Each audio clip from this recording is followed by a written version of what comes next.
olw'ekyokuyiga kya leero. Katonda waffe tukwebaza olw'omukisa gw'otuwadde okubeera abalamu nate, era tukwebaza olw'omukisa gw'otuwadde okujja okwogera ku kigambo kyo. Tukwebaza olw'abantu boona abazaana bo abali ku mawanga b'owadde omukisa ogw'obulamu, b'owadde omukisa okuwuliriza ebigambo bino, era n'olw'omukutu guno oguvuddemu ekkanisa ennamba. Tugenda okuyiga ekigambo kyo, tusaba otulungamye mu magezi ag'omwoyo ku bwa Yesu Kristo Mukama waffe. Amiina. Amen. Abaagalwa, tugenda kuyiga ku kigambo ekiri mu kitabo ekya Zabbuli essuula eya 25, Zabbuli ya 23 olunyiriri olwokutaano. Zabbuli ya 23 ffenna twagisoma tugikutte tugiyimbye okuva obuto, era n'abamu bwe bagamba Zabbuli ya 23 agikuyimbira buyimbizi nga teweetaaga na kubikkula Bayibuli yo. Naye mulimu ekigambo kitono kye twagala okwogerako ate nga kirimu ekyokuyiga ekinene. Zabbuli ya 23 ye ya Mukama ye musumba wange. Abasinga twagimanya, twagiyimba okuva obuto, n'abataakulira mu nzikiriza y'Abadiventi nabo era baagiyiga ne bagiyimba. Naye waliwo ekigambo ekiri mu lunyiriri olwokutaano olugamba nti onteekerateekera emmeeza mu maaso g'abalabe bange. N'ayongerako nti onsiize amafuta ku mutwe, ekikompe kyange kiyiwa. Bassebo ne bannyabo, Zabbuli nnyingi zaawandiikibwa Dawudi, endala zaawandiikibwa Musa n'abalala, naye Zabbuli ezaawandiikibwa Dawudi zirimu ebika. Buli Zabbuli yawandiikibwa mu lulimi nga lwa njawulo. Si buli Zabbuli nti yawandiikibwa mu lulimi lwa kabaka. Waliwo ezaawandiikibwa Dawudi nga kabaka, endala yaziwandiika ng'omuyimbi, endala n'aziwandiika ng'omulunzi, endala n'aziwandiika olw'embeera eyabangawo. Zabbuli ya 23 Dawudi yagiwandiikira mu lulimi lwe tuyita olulunzi, oba olulimi lwe tuyita olulaalo, oba lwe tuyinza okuyita olulimi olusumba, kubanga yali musumba wa ndiga, omulaalo w'endiga oba omulunzi w'endiga. Zabbuli ya 23 ennyonnyola ekitundu ku bulunzi bw'endiga. Era Dawudi bwe yawandiika Zabbuli eno yalinga annyonnyola olugendo lwe baayitangamu okulunda endiga, naye ng'alusabise mu bigambo ebisinza Katonda. Mukama ye musumba wange, seetaagenga, angalamiza mu ddundiro ery'omuddo omuto.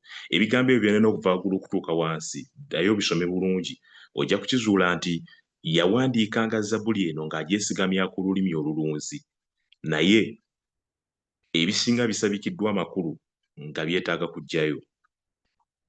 Waliwo ebigambo ebiri mu Zabbuli eno bye tusoma obusomi nga tubireka mu bbanga, okugeza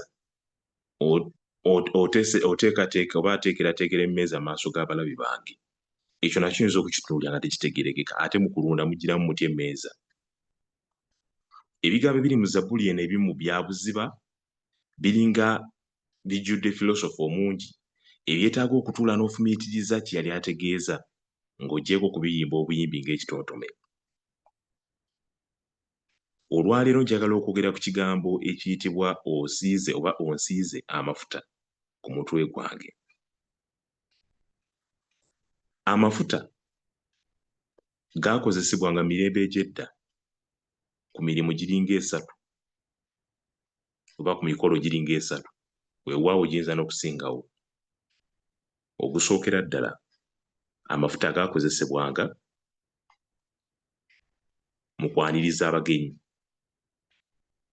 Ekyokulabirako, bwe mba musoma mu ndagaano empya Yesu ng'agenze okukyala mu maka ga Maliyamu ne Maliza, mujjukira Maliyamu bwe yajja n'amafuta n'agasiiga ku bigere bya Yesu. Ekyo abasinga bakisomako mu Bayibuli ne balowooza nti kyali kya muwendo nnyo. Kituufu amafuta gaali ga muwendo, era abaagakozesanga mu ndagaano enkadde oba ne mu byafaayo bya Isirayiri baagakozesanga kubanga gabanga ga muwendo. Kaakati omugenyi gwe wabanga weetegekedde ebbanga eddene okumulaga nti osanyukidde okujja kwe, bajjangayo amafuta gano ag'omuwendo ne bagasiiga ku ku bigere by'omugenyi atuuse. Ekyenjawulo kyokka Maliyamu kye yayongerako mu kukyala kwa Yesu kwali kuggyayo nviiri ze n'azisiimuza ebigere bya Yesu. Ekyo ekyafuula emboozi eyo ey'enjawulo. Naye okwaniriza abagenyi bakozesanga mafuta, abagenyi ab'enkizo.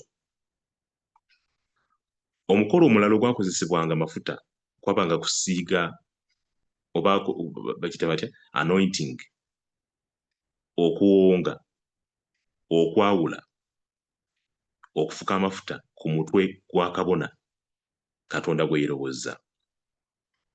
Era bakabona bafukibwangako amafuta okubaawula ku bantu ba bulijjo. Kyebavanga bagamba nti tozannyiranga ku muntu Katonda gw'afuseeko amafuta oba eyafukibwako amafuta.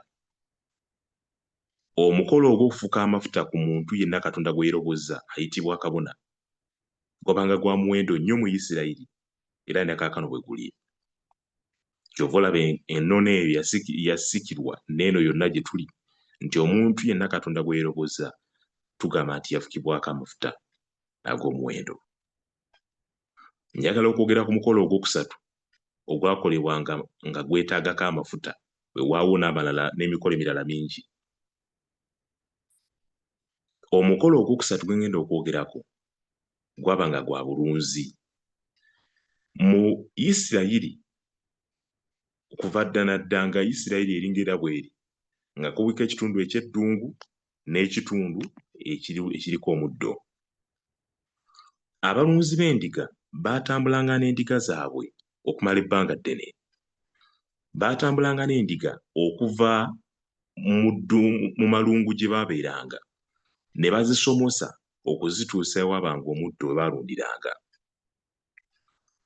Mu kulunda endiga mu kitundu ekyo kyonna ekya Middle East ne Isirayiri ng'ogitwaliddemu, abalaalo oba abasumba b'endiga bwe baagendanga tebamalanga gakomawo.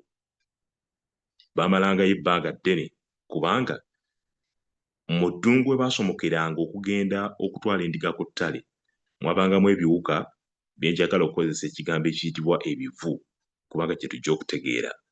Abali eyo simanyi oba abasinga ebivu mu bimanyi, naye abaaliko eno mu Uganda ebivu mu bimanyi, biwuka bitera nnyo okuluma ente. Ente bwe zibeera ku ttale, ebivu bitera okuziruma ne bizinuunamu omusaayi. Njagadde kwewola kigambo bivu kubanga kye kijja okutegereka mu kulunda kwa leero. Ebiwuka ebyabeeranga mu ddungu byalumanga endiga n'okufa ne zifa. Bitya? Amatu g'endiga, ekiwuka kye tuyinza okuyita ekivu, bwe kyatolokanga yonna gye kivudde ne kijja kyesogga mu kutu kw'endiga, olw'okuba enkalamata nabyo yabirumiranga mu ddungu, byaswamanga nnyo endiga. Naye endiga buli lwe zajjanga nga ziyitawo, ebiwuka biri byazeesuŋŋanga. Naye ekiwuka buli lwe kyavanga eri gye kivudde ne kijja kyesogga mu kutu kw'endiga, kyagwangamu nga kinoonya kyakulya oba ekyokunywa oba okuweweera. Bwe kyatuukanga mu kutu kw'endiga nga kitandika okunuuna bye kisanze mu kutu, munda mu kutu kw'endiga bwe kyanuunanga bikinuuna ne bigenda nga bikendera, kyagendanga kitambula nga kyeyongerayo, nga kyeyongerayo, nga kyeyongerayo, nga kyeyongerayo. Naye abawandiisi era abannyonnyozi b'olunyiriri olwo bakugamba bwe bati nti bwe kyalumanga kungulu wano katono, endiga ng'egwa wansi. Bwe kyatandikanga okweyongerayo, nga endiga etandika okwesansabaga, ne kyeyongerayo nga yeesansabaga, nga kyeyongerayo nga yeesansabaga. Bwe kyatuukanga ku bwongo, kubanga endiga ne mu butonde bw'ebisolo byonna n'omuntu nga mwali, amatu gakwatagana butereevu n'obwongo. Bwe kyatambulanga butereevu ne kigenda okutuuka ku bwongo, olwakoonanga ku bwongo, endiga ng'egwa eri nga yeesansabaga ng'efa, teyaddanga ngulu. Olw'ekyo abalunzi be tuyita abasumba b'endiga baafiirwanga endiga nnyingi okumala emyaka mingi olw'ebivu ebyali mu ddungu, olw'ebivu ebyanuunanga endiga okuyita mu matu gaazo. ne bafiirwa endiga. Simanyi kituuse ku netiwaaka yange. tukuwulira. Netiwaaka yange rabe ekendedde naye kale katugende mu maaso. Olwekyo abalunzi baafiirwa endiga nnyingi. Enkya n'eggulo baabeeranga mu maziga olw'okufiirizibwa. Abalunzi mukimanyi, abaali balunzeeko mukimanyi. Olw'embeera eyo abalunzi kyebava basala amagezi ne bakinogera eddagala. Kyebaava bakizuula nti ebivu bino tebikwatagana n'amafuta olw'okuwunya kwago, byezira nnyo ekintu ekiwunya. Kyebaava bakwata amafuta ne batandika okugasiiga ku mitwe gy'endiga. Ku mitwe kuno baasiigangako omutwe gwonna ne bagumetta bulungi, ne ku matu wano ne basiigawo.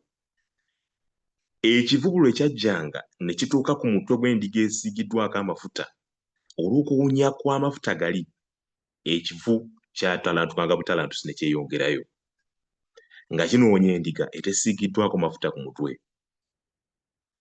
Era bwe kyagwanga ku ndiga etesiigiddwako mafuta ku mutwe ne kigyesogga beppapa, ng'eyo endiga mugisiibula. Bwe kityo ebivu byatandikanga kunoonya bitundutundu ebirala ebitaliiko mafuta, kubanga endiga ezisinga zaabanga zisiigiddwa kabe kasinge zonna. Byatandikanga kunuuna oba okugwa ku bitundu nga mu mugongo, mu kibutobuto, naye nga bwemumanyi endiga zaabanga n'omwoya mungi, naddala eyateeza edda kyabanga kiyitirivu. Kale nga kizibu nnyo okuluma endiga, naye olw'okuba omutwe tegwabangako byoya, kyabyanguyiranga nnyo okuluma n'okuyingira oba n'okunuuna mu kyebyagala. Olw'ekyo abalunzi baasala amagezi, endiga zonna ezaabanga zigenda okusomoka mu ddungu basooke nga bazisiige amafuta ku mitwe. Ekyo ne kitaasa endiga okufa, ne kitaasa endiga okukosebwa, ne kitaasa endiga okuyingirwamu ebivu n'abalunzi okufiirizibwa. Mu bufunze ekikolwa ekifaanana bwe kityo, ssaayansi afaanana bw'atyo ow'obulunzi, Dawudi mwe yasinziira okuzimba ekyawandiikibwa olunyiriri olugamba nti onsiize amafuta ku mutwe gwange. Dawudi ng'atunuulira obulamu bw'Ekikristaayo, ng'atunuulira obulamu bw'omuntu assa ekitiibwa mu Katonda we, nga yeetaaga okusiigibwa amafuta ku mutwe okufaananako n'omulunzi w'endiga.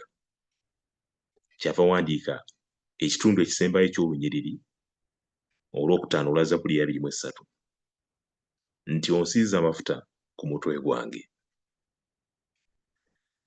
Olw'okuba mu bulamu obw'Ekikristaayo, olw'okuba mu bulamu obw'okukkiriza mujjudde ebiwuka ebivu ebitutomera enkya n'eggulo,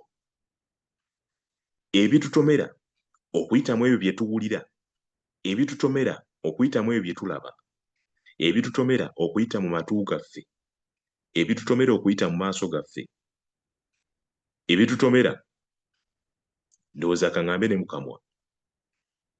Dawudi kyava wandiika ekigambo kino ng'akyesigamya ku lulimi olulunzi nti naawe ng'Omukristaayo, nange ng'Omukristaayo, tusiigibwa busiigibwa amafuta ku mitwe gyaffe okuziyiza ebikyamu ebirina okuyingira oba ebiyinza okuyingira mu matu gaffe, mu nnyindo zaffe, mu maaso gaffe. Biki ebiyingira mu matu gaffe? Bw'oyita mu bibuga eno ewaffe wali ebireekaana, buli lunaku owulira ennyimba ezikubwa ku leediyo. Buli kaseera owulira ennyimba abaana baffe ze bayimba. Abaana baffe ku masomero bawulira ki? Ku masomero lwaliro eno mu Uganda, amasomero tegakyakyaza bayimbi ng'edda bwe baakyazanga abayimbi abalimu amagezi. Kati bakyaza bayimbiyimbi, bakyaza Alien Skin, bakyaza abayimbi bagenda okuwemula abaana baffe. Ekintuuseeko naye bakyaza bayimbi abagenda okwemula abaana baffe. Mu kibuga mwe tutambulira biki bye tuwulira?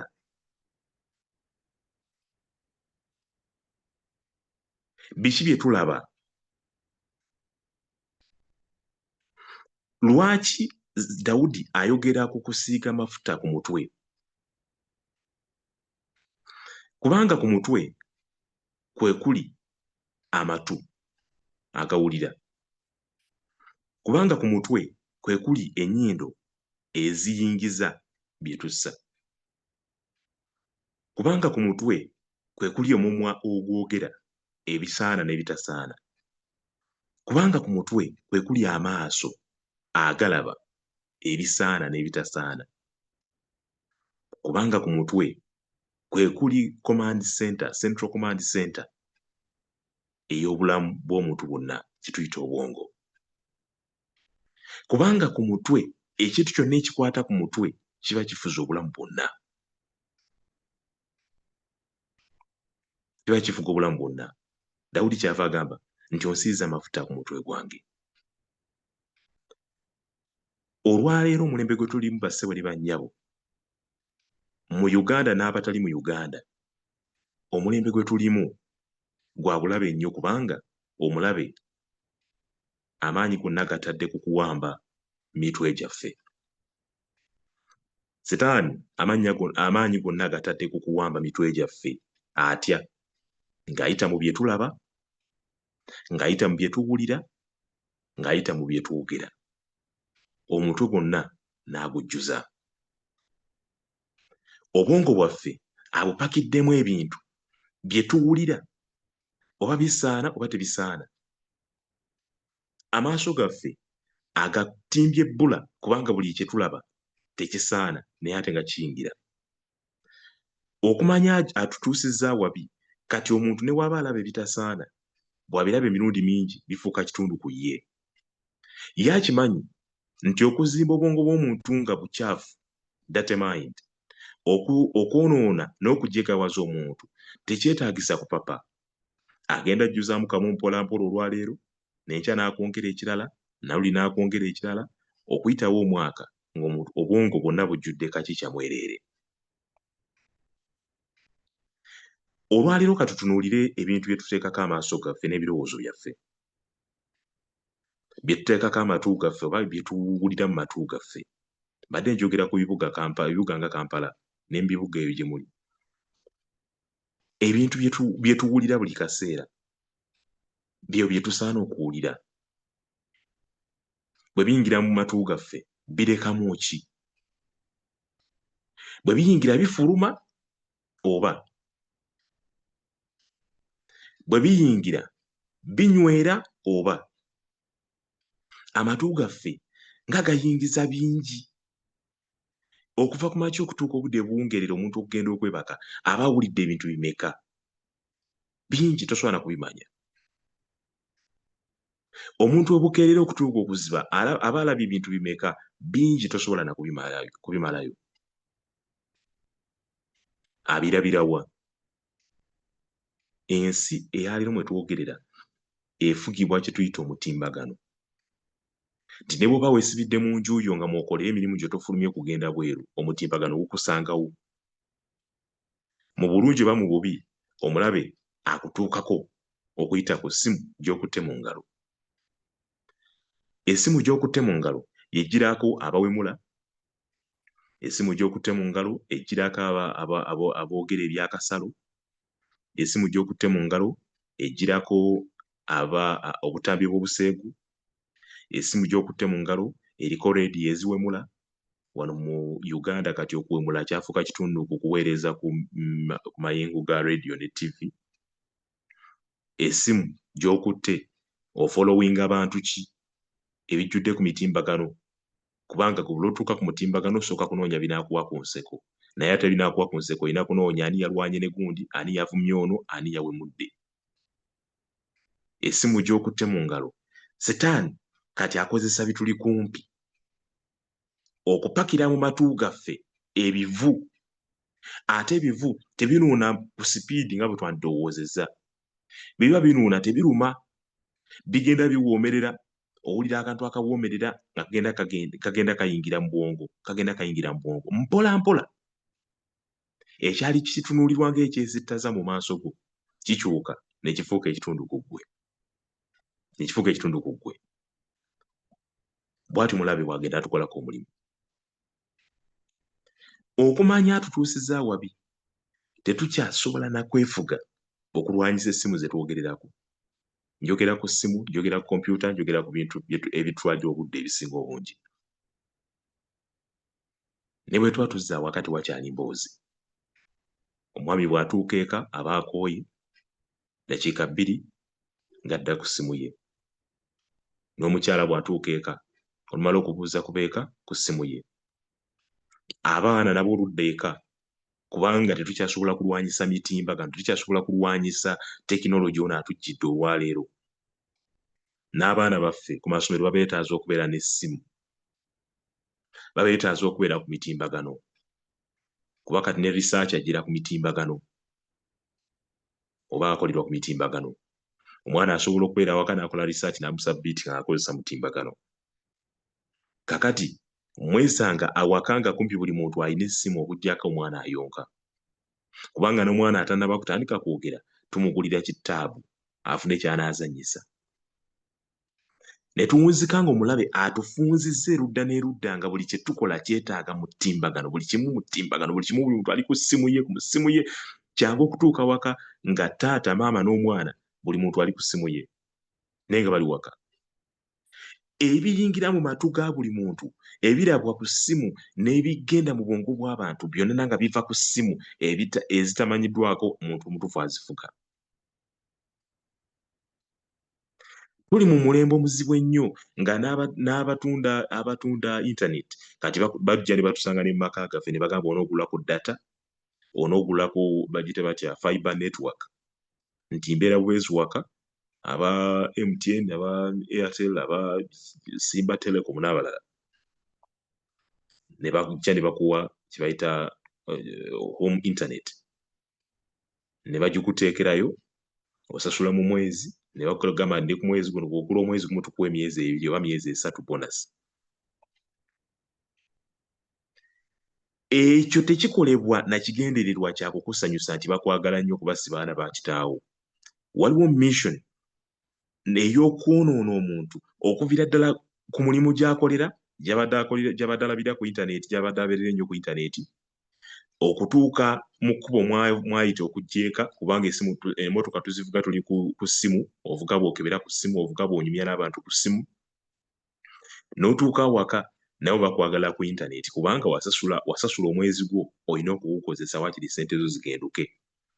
N'obeera ku data kubanga olowooza bw'olwanyisa data eka tolina budde bw'onyumya n'abantu bawaka kubanga oli ku data olwanyisa data. Mu maka gatalina intaneti osangayo nga taata yagulira n'abaana oba maama yagulira n'abaana TV eyaabwe. Mu kisenge eky'abaana eriyo TV, waliwo ne ka TV akatono ke balabirako mu ddiiro nga bazze okulya ekyenkya, batuula ku TV eyaabwe nga batuula ku dining eyaabwe nga bali ekyemisana, naye dining eriko ka TV akaayo, n'abakulu balina TV eyaabwe kwe balabira ebyo baagala. Ate ne mu kisenge eky'abakulu naye eriyo TV eyaabwe. Ne tuwunzika nga ebitupampingibwamu okuyingira mu matu gaffe bingi okuva ku makya okutuuka akawungeezi.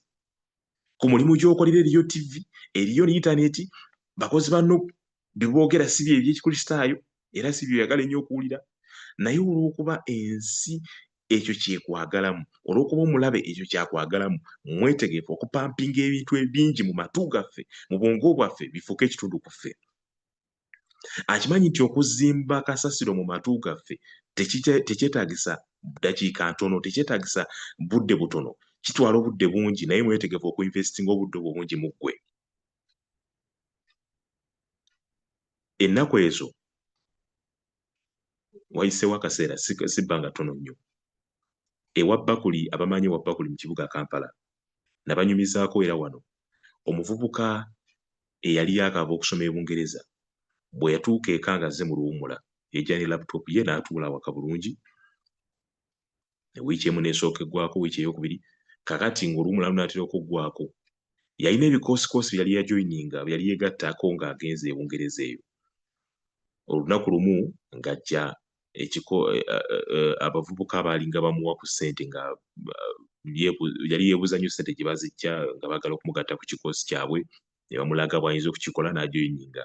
bye yajoyininga sijja kubibagamba, naye ekikulu alina gurupu gye yeegattako ey'oku mutimbagano nga tamanyi bulungi bigendererwa byayo.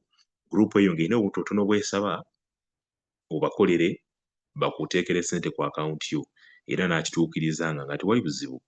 Naye lumu ng'adda eka mu luwummula ng'ajja ewaka ewa Bakuli yakwatanga laputopu ye n'atuula ne bamuwaako bwa assignment buto ne bamuwa n'abakolera ne bamuteekerako ssente nga nnyingi. Kakati ne batuuka ekiseera nga bazimbye okukkiriza kwe ne bazimba okukkiriza mu ye nti buli kye bamugamba alina okukikola kubanga ateekeddwa buteekwa, bw'agaana ye kennyini y'ayinza okufiirwa obulamu. Ekiseera kyatuuka ne bamulagira nti kwata laputopu y'ova awali abantu. N'akwata laputopu n'ava awali abantu n'agenda atuula we yatuula mu luggya wansi mu luggya we yatuula waliwo omuti. Ne bamugamba laputopu giteeka awo, kye tukugamba kati ky'okola.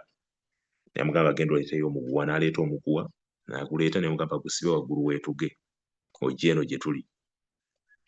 N'akwata omuguwa olw'okuba nti kyali kizimbiddwa mu ye ng'okukkiriza kwe kungi nnyo mu bintu by'alaba nga kirudde nga tisigamba nti kitandise lunaku lumu nga kizimbiddwa mu ye ebbanga erisukka mu mwaka omulamba. Yatuuka ekiseera nga bamugamba nti walampa waggulu weetuge kye tukugamba ky'okola omalirize ojje eno gye tuli, kasita weetuga ng'ojja gye tuli. Yakwata omuguwa ne yeetuga, obulamu bwakoma awo.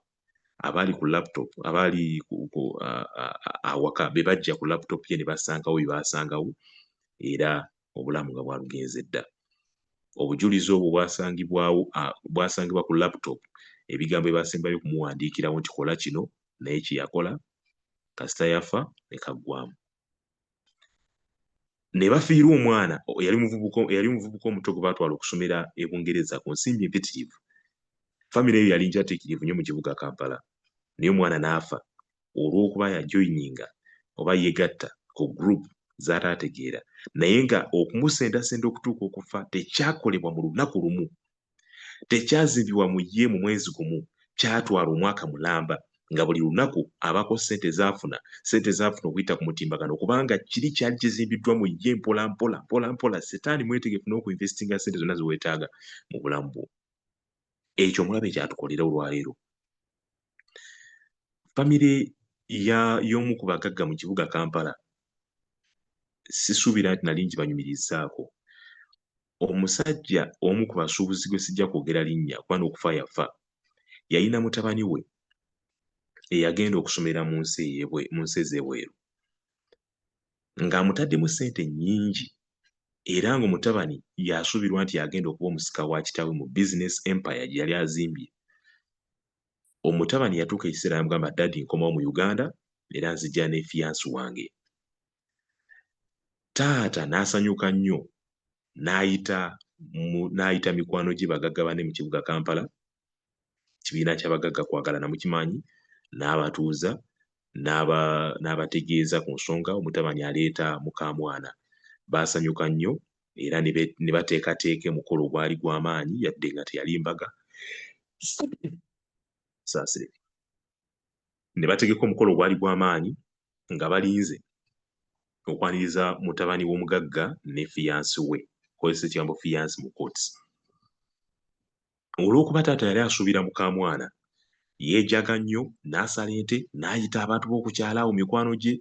Omukolo gwali gw'amaanyi, weewaawo teyali mbaga naye gwali gwakwaniriza mwana ng'ava ku ssomero ng'azze ne mukamwana tubbi. Taata ng'atudde awaka, omutabani atuuka ku kisaawe entebe, bamuweereza emmotoka zibanona bulungi, bajja batuuka awaka bajjira babaalira ne red carpet bayingirewo mu kidaala. Taata agenda okulaba talaba mukamwana, kyava ayita omutabani n'amukuba akaama wange, mukamwana wange aliwa. Ettabani kye lyava lisonga ku mulenzi ne limugamba y'ono dadi. Pressure yakuba taata, waayita ebbanga lya myaka 2 taata n'afa.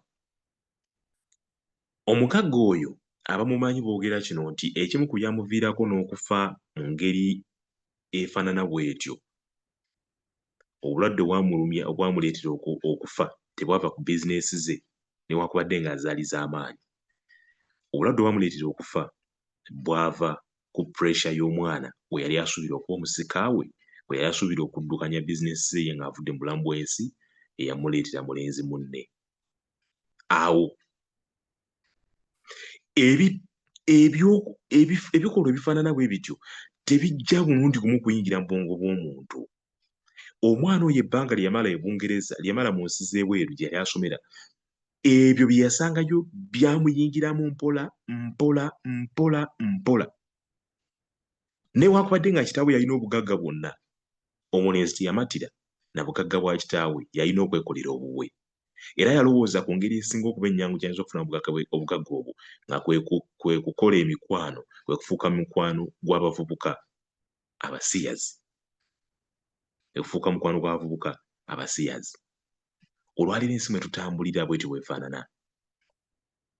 Ebiyingira mu matu gaffe bikola impact nnene ku bulamu bwaffe, kubanga bwe bigenda bizimba ku bwongo. Obwongo bw'omuntu kasita bufa, omuntu yenna aba ng'afudde. Ate kino kankyogere nga kya bulabe. Obwongo bw'omuntu kasita bufa oba kasita bwonooneka, bukosa n'abantu abamwetoolodde. Tebukosa ye yekka, bukosa n'abantu abamwetoolodde. Kankuwa ekyokulabirako.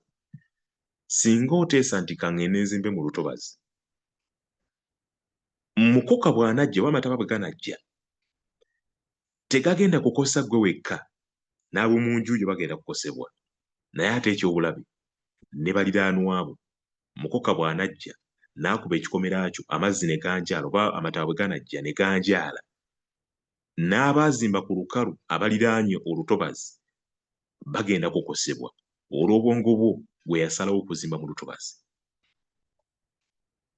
Omusomesa bw'asalawo nti kanzibire abayizi ebigezo, tekikosa ye yekka nga babikutte, kikosa n'abayizi mu ssomero eryo be yakoppesa, kikosa ne bannyini ssomero kubanga essomero bayinza okusazaamu ssente yaalyo. Ekintu kye bayita obwongo kasita kyonooneka kikosa oyo nnyini bwo, naye ate kikosa nnyo abamwetoolodde kubanga tebalina mukono mu kintu ekyo. Bye tulaba olwaleero bye bisalawo kye tugenda okubeera. Bye tulaba olwaleero ebiyingira mu matu gaffe,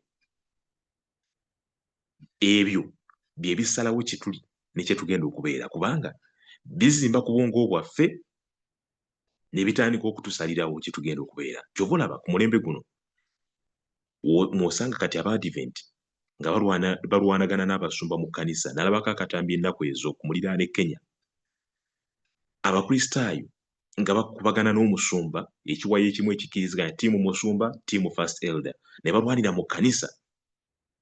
Vidiyo ne zikwatibwa kubanga olutalo olw'obutakkaanya lwali wakati w'omusumba n'Abakristaayo. Kyova olaba mu kkanisa olwaleero mw'osanga Abakristaayo nga bagoba omusumba nti ffe tetumwagala mutuwemu omusumba omulala. Kyova olaba mu Bakristaayo olwaleero mw'osanga abantu nga bali ku mitimbagano baanika ebizibu oba obuziina bw'ekkanisa ku mitimbagano. Kubanga ebyo bye tulaba mu nsi ey'ebweru bituusa ekiseera ne bifuuka kitundu ku bulamu bwaffe. Tubirabye nnyo ku mitimbagano nga bituuse ku balala ne tulowooza nti newaffe bisobola okutuuka, bisaana okutuuka. Nalabako ennaku ezo ku TVM nga omukadde w'ekkanisa yeenyumiririza mu kuwasa omukazi ow'okubiri, era ng'olutalo lw'amaanyi nnyo. Omusajja nga yeewaana kubanga yawasizza omukazi ow'okubiri, ali mu disitulikiti y'e Kayunga eyo. Ekkanisa n'etabanguka olw'ensonga ey'omukadde w'ekkanisa, naye ng'ali ku TV yeenyumiririza mu kintu ekyo. Ekyo kye yeenyumiririzaamu tekyagwa bugwi mu bulamu bwe ku olwo. Kyamala ebbanga nga kizimbibwa mu bwongo bwe n'akiraba nga kifuuse nnomo. Kyamala ebbanga ng'akiyigira ku mikwano gye egimwetoolodde. kyamala ebbanga nga kizimbibwa mu bwongo bwe okuyita mu bantu b'abeera nabo. Agenda okulaba ng'okuwasa omukazi owokubiri kya bulijjo era nekifuuka kitundu ku ye. Kyova olaba asobola n'okuyimirira mu kamera n'awolereza kye yakola. Olw'okuba omulembe gwe tulimu bye gutupakira byebyo ebiyingira mu matu gaffe, omulembe gwe tulimu okumanya gutwonoonye. Nasangako abakristaayo bwe muba mubadde mugoberera amawulire agali eno e Uganda, nnaku ezo kkooti esukkulumu yeta Constitutional Court yakkiriza nti abasajja nabo kati basobola okunoba ne baleka abakyala waka.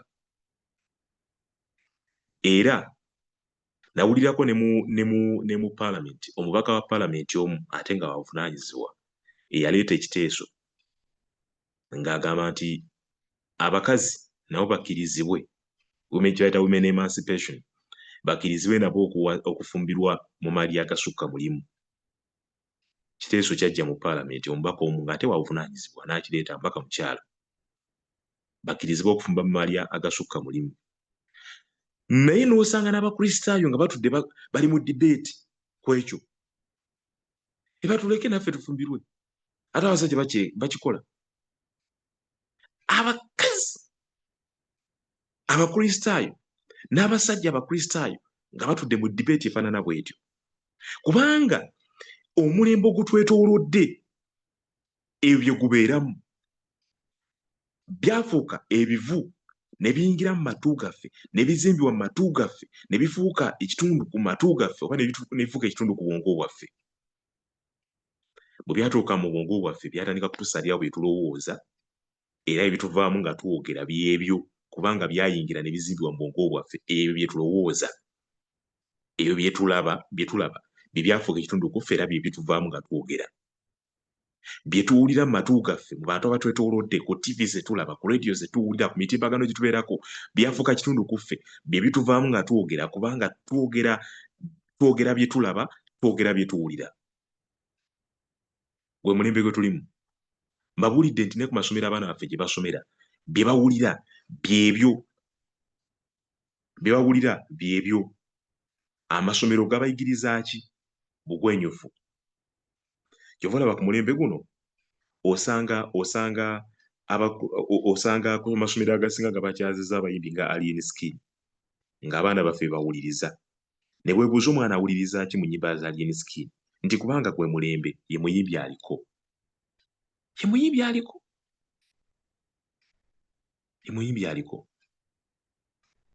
Basebo ne bannyabo, awo ensi weetuuse. Naye njagala kuddayo ku kigambo kiri ekyenatandise nakyo nga tutandika obubaka bwa leero, ekiri mu Zabbuli mu lunyiriri twasomye nti onsiize amafuta ku mutwe gwange. Singa oba osobola okusoma gulama w'olulimi Oluganda n'omutegeera bulungi, ekigambo onsiize amafuta ku mutwe gwange kitegeeza nti tetusobola n'omulundi n'ogumu okwesiiga amafuta ku mutwe gwaffe. You've anointed oil unto my head. Onsiize kitegeeza nze sisobola kwesiiga. Singa nali sobola okwesiiga n'aligambye nti neesiize amafuta ku mutwe gwange. Naye olw'okuba ndi ndiga, teri ndiga esobola kwesiiga amafuta ku mutwe gwayo.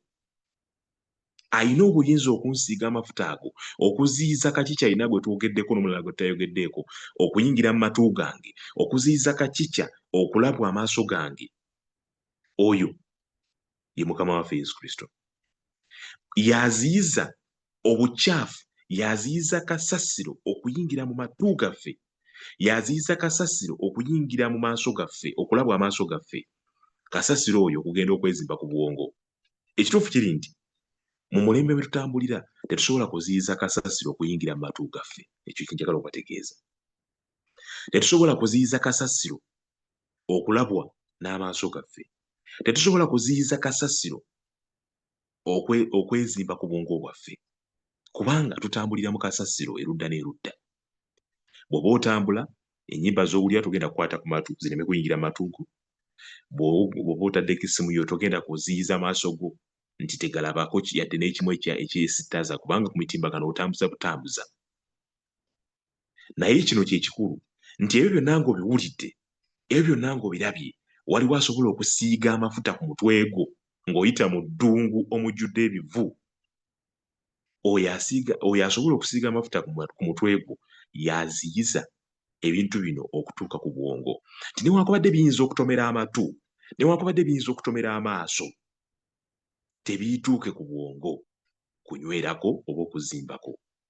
Kubanga singa tasiiga mafuta ago ku mutwe gwo, bwe binaatuuka ku mutwe omukalu okutasiigiddwako mafuta, bassebo ne bannyabo, amawulire ganaaba malala. Amawulire ganaaba malala. Njagala okumaliriza n'ebigambo bino ebyawandiikibwa omusajja Charles Einstein agamba nti kakisome nga wakiwandiise mu Lungereza. Agamba nti your ear is a womb, nti okutuuko n'abaana,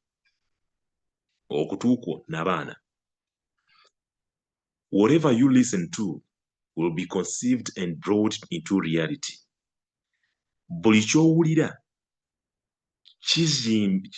kijja kuzimbibwa mu ggwe kifuuka ekitundu ku ggwe. Every word you hear is molding your mind. Buli kigambo ky'owulira kizimba ku bwongo bwo era kisalawo ku ndowooza yo oba ku kutegeerako. Your mind is a garden. Eno statement yakubiri. Your mind is a garden. Obwongo bwo nnimiro.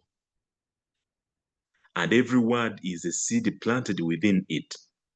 Era buli kigambo ekyogerwa era buli kigambo ky'owulira nsigo esigibwa mu nnimiro eyo gye twogeddeko. N'amaliriza agamba nti destined to grow and flourish. Era esuubirwa okukula n'okwanya eyanye.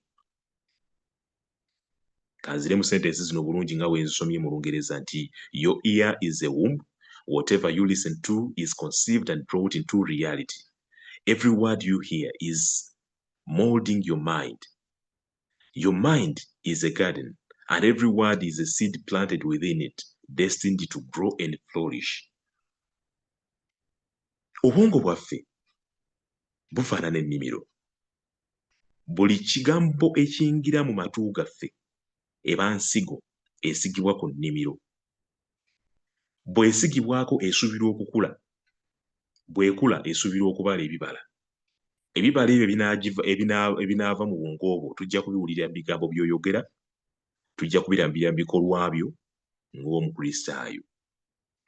Njagala kuwumbawumba bwe ntyo nga nsabira buli muntu era buli waluganda awulidde ebigambo bino nti ng'ova awaka nga bwe twesabira nti Mukama Katonda fuga akamwa kange, Katonda wange ngenda okukola, mpa ku ssente, mpa omukisa gwa ssente, mpa omukisa gwa kino, ntaasa amaaso amabi gattangako ne kino, nti fuga amaaso gange okulaba ebitasaana, fuga amatu gange okuwulira ebitasaana, era bwe bibaawo fuga obwonko bwange obutabiyingiza. Siiga amafuta ku mutwe gwange, kubanga gwe ng'Omukristaayo, gwe ng'endiga, gwe ng'omuntu tolina busobozi, tolina yadde akajiiko k'obuyinza okuziyiza ebintu bino okugenda ku bwongo obwo. Katonda yekka y'asaasira okuziyiza ebintu bino okuyingira n'okunywerera ku bwongo obwo. Bwe tunaamutegeera, bwe tunaamwesiga, bwe tunaamukwasa obwongo bwaffe, agenda kuziyiza kasasiro ayingira mu bwongo bwaffe okuzimbamu akayumba. Ebiyingiramu mu ffe bitukosezza nnyo, bitutuusizza n'abamu okwesonyiwa Katonda, bitutuusizza n'abamu okusesetuka okuva mu Kristaayo ne tukwata ekkubo eddala, kubanga bye tulaba ne bye tuwulira byatuleetera okufumiitiriza n'okulowooza nti Katonda takyatufaako, Katonda takyatwagala. Njagala okukoma wano. Amayengo gange aga intaneti si malungi wano we mbadde, naye nsuubira nti mumpulidde bulungi. Nsaba Katonda akola enjawulo mu bulamu bwaffe, era nga tumaliriza nsaba twewombeeke tusabe. Katusabe. Katonda waffe oli mulungi nnyo kubanga oyogera naffe buli lunaku. Tukwebaza olw'ebigambo bye tuwulidde ekiro kya leero, era tukwebaza olw'okwogera naffe. Tukkiriza nti mu matu gaffe muyingidde ebigambo bingi okuva lwe twazaalibwa okutuuka kaakano. era tukkiriza nti okusalawo kwaffe ku bintu bingi kusalibwawo bye tulowooza ebyajjula ku bwongo bwaffe. Naye tukwegayiridde Katonda waffe oyongere okukola ku bulamu bwaffe ng'osiiga amafuta ku mitwe gyaffe okuli amatu n'amaaso agasinga okuyingiza ebyobulabe mu bwongo bwaffe. Otuwe amagezi okusalangawo mu ngeri esaanidde. Otuwe amagezi okulowooza ng'Abakristaayo. Otuwe amagezi okwefumiitiriza ng'abaana bo so si ng'abaana ab'ensi. Ebikyafu nga biyingidde mu matu gaffe, ebikyafu ebiwuka ebyobulabe nga biyingidde mu matu gaffe, kabireme kutuuka ku bwongo. Siiga amafuta ku mitwe gyaffe oba ku matu gaffe okuziyiza ebiwuka ebyobulabe ebiyinza okukosa obulamu bwaffe. Siiga amafuta ku mitwe okuziyiza n'obuwuka obutonotono obuyitira mu maaso gaffe obuyinza okukosa obwongo bwaffe. Tuzimbemu omwoyo ogukutya n'okussaamu ekitiibwa. Yongera okututeekateeka nga tuli mu nsi eno ey'ekibi efaanana bw'eti, tuleme kubeera ba kibi. Yongera okutunywereza mu kukkiriza kwo. Yongera okutunywereza mu kkubo ly'eggolokofu, kubanga ebitusoomooza mu nsi bingi, ebitukuba bingi, ebituwalula okutuggya mu maaso go bingi. Bwe tusabye mu byonna oyongere okubeera wamu naffe, abagenda okwebaako bawe ekiro ekirungi ku bwa Yesu Kristo Mukama waffe. Amiina. Amiina.